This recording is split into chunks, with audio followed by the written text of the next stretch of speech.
Kaixo artistak, onagatoz bosgarren kondairarekin, Zorginen kondaira. Zorginak ezagutzen dituzu, Bada, euskal mitologian, pasarte eta kontakizun pilo bat egon dira, Zorginen inguruan.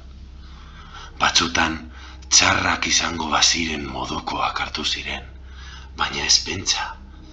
Euskal Herriko herri pilo batetan oso garrantzitsuak izan dira. Gogoratu Zorgin hitza nondik datorren, sortu aditzetik, sortu.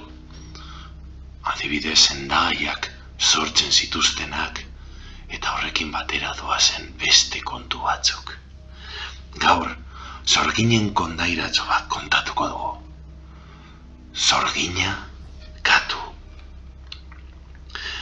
Elezar batek dio, emakume bat gauero gelditzen omen zela, aritzen etxeko sukaldean. Eta egunero, katu beltz bat agertzen zitzaiola leihotik. Gau batean, emaztearen ordez, senarra gelditu zen Andre mozorrotuta, eta katua etortzean horrela esan zion.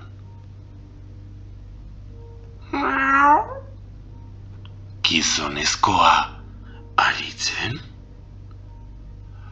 Eta gizonak erantzun, katua eta hitz egiten? Orduan, senarrak makillaz kolpatu omen zuen, eta katuak marruka iesari ekin omen zion. Hurrengo egunean, auzokide bat besoa apurtuta azaldu zuen. Eta orduan konturatu ziren herrikoak emakume hura Zorgina zela.